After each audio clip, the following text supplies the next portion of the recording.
As humans, we tell ourselves certain lies to make life easier. Riding around in cars every day is definitely not much more dangerous than air travel. Those seed oils certainly aren't making me metabolically unwell. None of the 87 chemical ingredients in this highly processed veggie burger can possibly be bad for me. Then there's my personal favorite.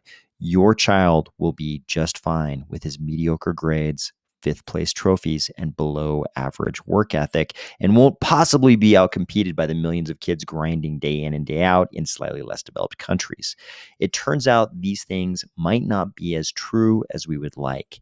Likewise, in crypto, we have our helpful self-deceptions. And right now, the CFTC is helping us confront the one about DAOs being any kind of good shield against regulatory liability.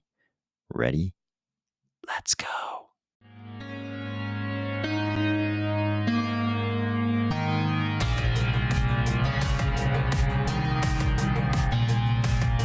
Today, we are going to discuss the recent CFTC litigation against an entire DeFi platform DAO and what that really means for crypto, the rebranding of Maladex to Axo, along with the unveiling of their platform's seemingly revolutionary feature set, a sneak peek at the Reach Metaverse lands, and a new video from Virtua on how to grab a parcel in their coming land claim event. If this image made you think, what kind of a fake, fraudulent plant masquerades as a broken, bleeding heart?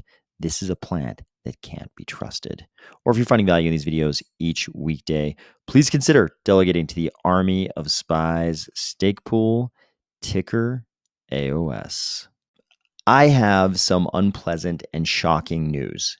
It turns out that the financial markets are not your own personal fantasy RPG, and DAOs are not some kind of magical shield that blocks all attacks from regulators. Surprising, I know, this is shocking. It looks like the big federal regulators, at least in the US, don't give a damn about your DAO.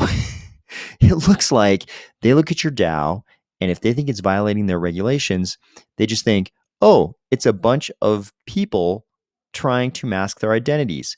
We just need to uncover who these people are. And that's problematic because we also have this convention in crypto, at least over the last couple of years, that the founders should be doxxed. So even if the rest of the DAO is sort of a band of masked desperados, the founders are often doxxed in order to induce people to adopt their platform. They dox themselves. And apparently that's a really easy bullseye target for regulators like the CFTC. Even worse, it looks like it's pretty easy to unmask you if you are one of the members of this DAO who voted in favor of something that the regulators think was a violation. Here, this poster points out one subpoena of the CFTC against Infura plus your internet service provider. And if you thought you're smart, your VPN, and all of you Anons are doxxed. You'll remember the big controversy last year about how possibly it was a JP Morgan Chase, I think. There were allegations that JP Morgan Chase might have some kind of a large interest in Infura through some kind of a deal. Maybe it did with Consensus. Do you think any entity that JP Morgan Chase might have any kind of a controlling interest in would have any interest in defying a CFTC subpoena? I think probably not. I think they very readily will comply with that subpoena. But we're getting ahead of ourselves here. Those are the overarching issues. Let's talk about specifically what happened. And it's a pretty familiar crypto story. A few founders got together, these two people, and they founded this entity called B0X LLC. You can think of this as being in the position probably of the Blank Labs. Seems like every DeFi platform is Blank Labs. That's the entity that the founders operate. And according to this little bulletin from the CFTC, anyways, they eventually transferred control of the protocol they developed to a DAO, the BZX DAO, which subsequently renamed itself and is currently doing business as the Uki DAO. I don't know exactly how they're pronouncing that, but this DAO down here. So this all sounds very familiar. This is a common model in crypto DeFi platforms. Some number of founders get together, they create something labs usually, and that company creates some kind of DeFi platform, and then they transfer the platform over to a DAO. And everybody kind of like, washes their hands of any kind of regulatory liability because it's now under the control of the DAO, and everybody walks away happy. That's what crypto generally thinks happens. But that's not the way the CFTC looks at it. So, unfortunately, for this particular platform, the CFTC decided that they were illegally offering leveraged and margined retail commodity transactions in digital assets and engaging in activities only registered futures commission merchants can perform, and of failing to adopt a customer identification program as part of the Bank Secrecy Act compliance program, as required of all futures commission merchants. So let's think about what they're being accused of here: offering leverage and margin to basically retail customers. That's pretty much what every single DeFi platform is doing in one way or another. Almost all the DeFi platforms, the big ones, they're enabling some kind of leverage or some kind of margin trading. Okay, maybe not all of them, but a lot of them are. And a huge number of them are engaging in activities that the CFTC would probably find to be those activities that you need to be registered as a futures commissions merchant to perform. They also weren't KYCing anyone. And if you're familiar with crypto DeFi, you probably know very few projects KYC anybody. It's kind of the kiss of death as far as adoption goes. If you are a project that KYCs all of its users, you are probably some kind of a centralized exchange and not a DEX, because the retail users of these DEXs don't really want to see KYC. That's part of the reason they're using a DEX. So if we look at the things they're accused of here: offering leverage, offering margin trading, doing things that the CFTC would require you to be a futures commissions merchant to do, and not KYCing your customers. If we applied the same criteria to DeFi platforms in general, this would become a dragnet that pulls in a huge portion of the DeFi projects.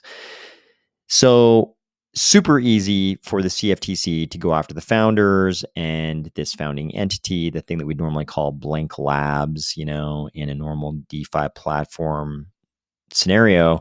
But then they also decided to go after the DAO. Why? Because the blank labs, the lab, handed the protocol over to the DAO. And the CFTC didn't say, oh, that's a DAO, we can't touch a DAO. No, they said, oh, sweet, this is a non-incorporated affiliation between a bunch of individuals whose names maybe we know, maybe we don't know. This is just an unincorporated association. We don't really care. Of course, we're going to go after them if we can figure out who they are.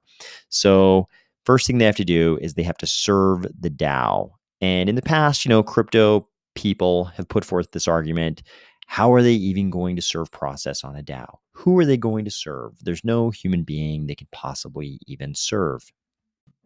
Once again, the CFTC apparently didn't find those crypto arguments very instructive. And right here in this motion, they tell us exactly how they believe they're allowed to serve the DAO: through the help chat box and also by posting in the online forum.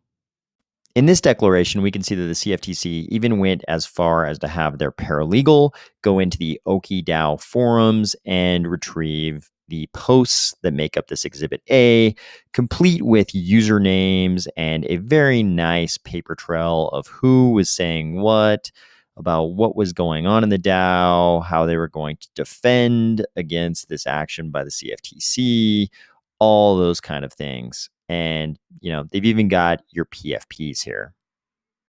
Will the CFTC be successful as to the anonymous DAO members? Who knows? But here are the things we do know. They didn't hesitate to go after the founders of this DeFi protocol.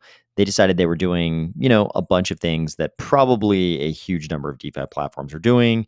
And it wasn't a problem at all for them to go after these founders and the founding entity, despite the fact that the founding entity had turned this protocol over to the DAO.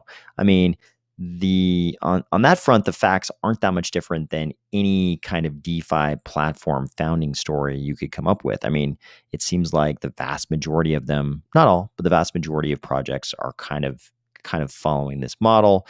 The CFTC didn't seem to care at all that they'd already handed this project off to this DAO. They just went ahead and went right after the founders.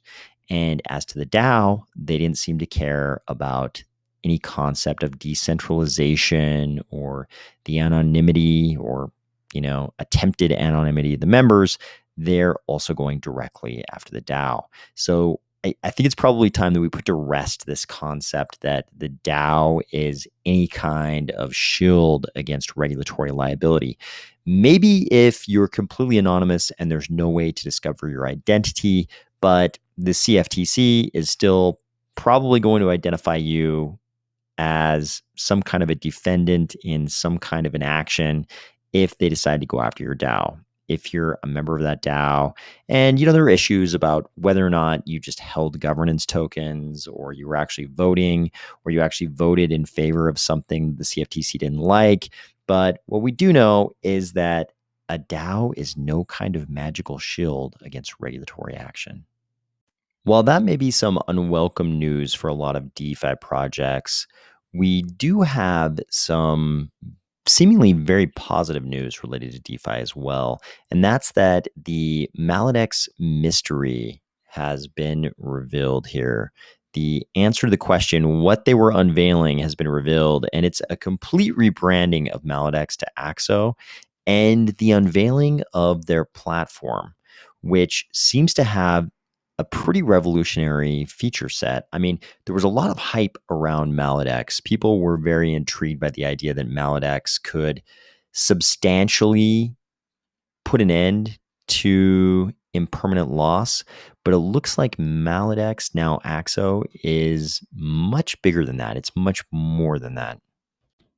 At this point, I won't claim to be any kind of expert on the Axo feature set, but I will claim to be highly impressed at what it looks like they're bringing to the table. Starting with this, every trade decision on Axo automatically generates a unique high assurance smart contract known as a programmable swap. And as you look through the Axo materials, you'll find that this programmable swap idea is very central to everything Axo is doing. And here's the first thing that jumped out at me about this. Common smart contracts require users to loosen custody over their digital assets. Programmable swaps do not. Funds remain under your control until the trade execution or cancellation. Let me say that again. You don't have to give up custody. I think everybody knows one of my great calls to arms is give me custody or give me death. I think this is important in crypto, and it looks like somebody was thinking about that same ideal.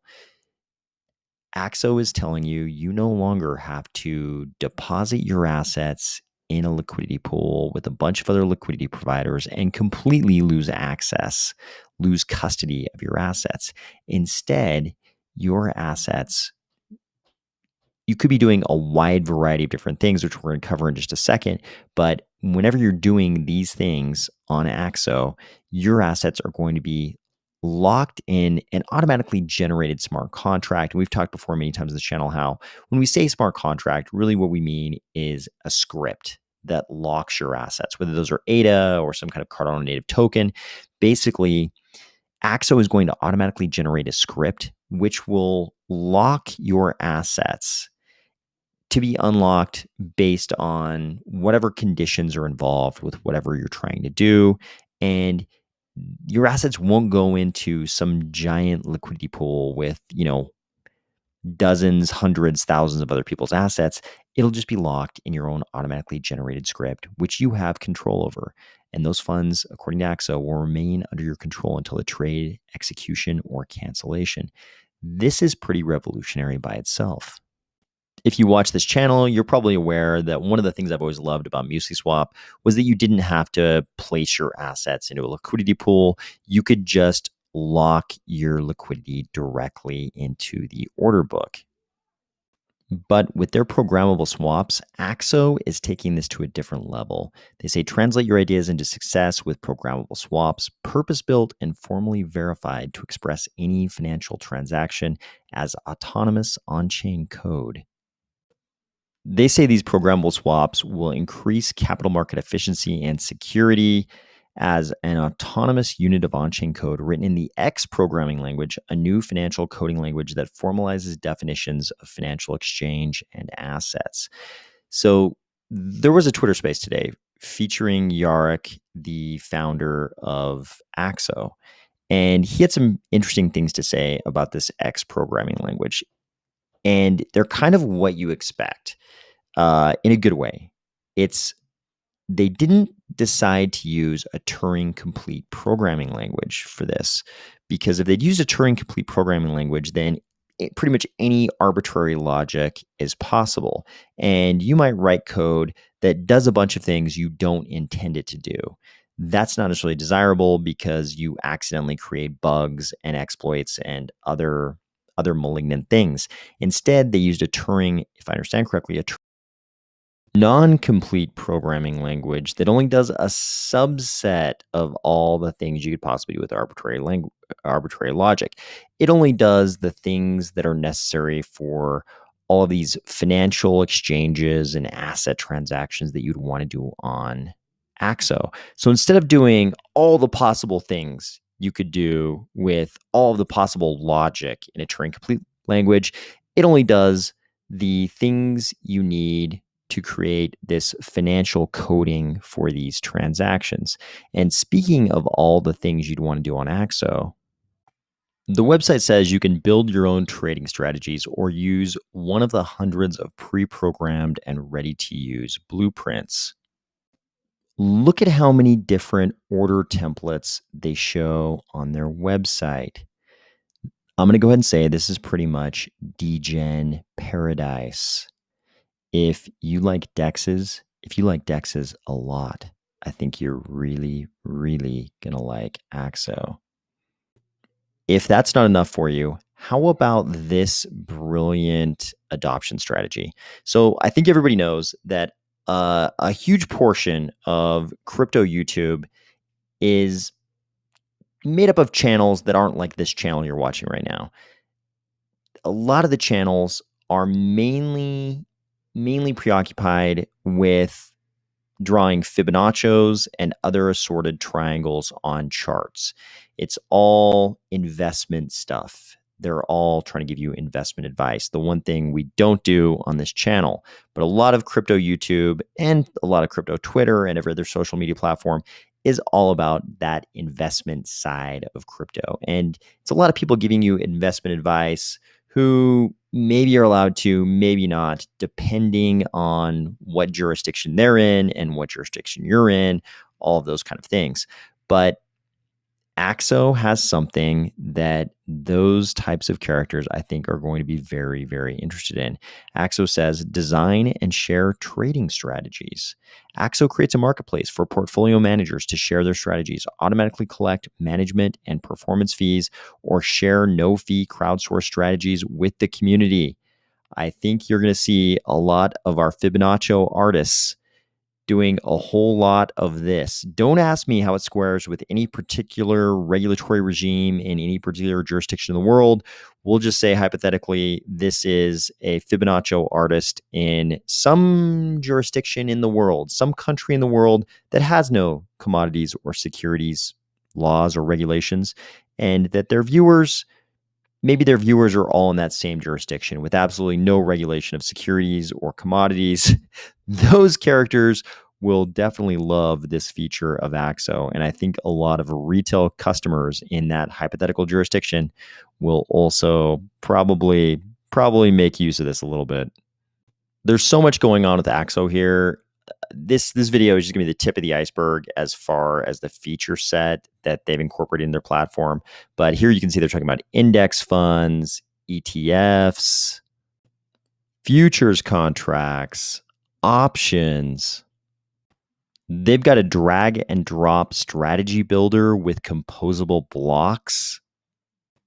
And we haven't even addressed the one thing that everybody knew about Maladex, now Axo, prior to today, and that's that they seem to have found a way to greatly mitigate impermanent loss. They have this section right here, permanently solving impermanent loss by being able to granularly define trade conditions. You remember we said you're going to lock your liquidity in an automatically generated script, which is going to have certain conditions attached to it.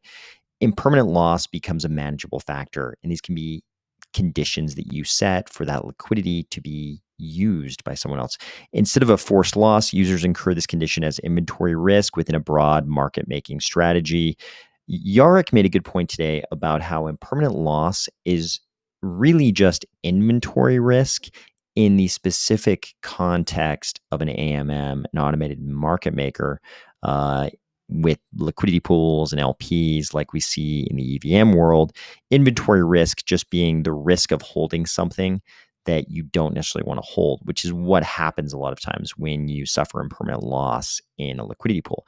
They say users don't share the same market making formula and inherit the same risks, as is the case on current DEXs. True. On Axo, every participant determines their liquidity provisioning strategy, risk appetite, and tolerance.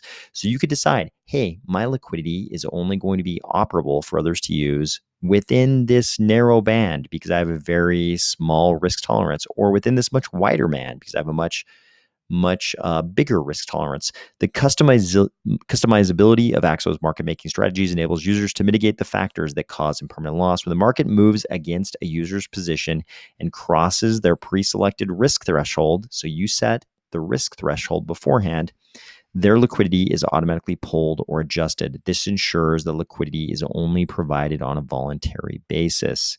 There you go. That's how they're going to mitigate impermanent loss. I know this has been a lot of information, and I certainly haven't done it justice, but it definitely looks like Axo is taking this to a completely different level. They're leveraging the EUTXO architecture in Cardano and in Plutus to do things that maybe we've never seen before in crypto. And I think this is what we've always been hoping for in Cardano, that somebody would take the EUTXO architecture that Cardano smart contracts are based on and do things that wouldn't have been possible in the EVM world. Maybe today is the day that starts happening. Finally, you know you're not getting out of here without a little bit of Metaverse news. Reach Metaverse gave us a sneak peek of what their land could look like, and they remind you that condo owners will get early access to their land sale on September 30th. Whitelisters get in on October 4th, and the public on October 7th.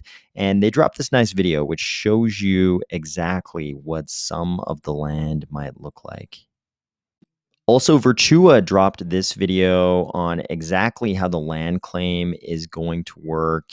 You already know the land claim is starting this Friday and continuing for several days, depending on what rarity of land deed you have. But this video shows you exactly how you'll be able to go into the map, zoom in, and claim your property. There's some nice filters here that allow you to filter for small, medium, large parcels. And don't forget, this little circle down here in the corner, in the sort of bottom left corner, this is the Army of Spies village over here. It's not quite a spy beach because it's not really on the water. There's a little water. There's a little water in here, but some kind of spy village.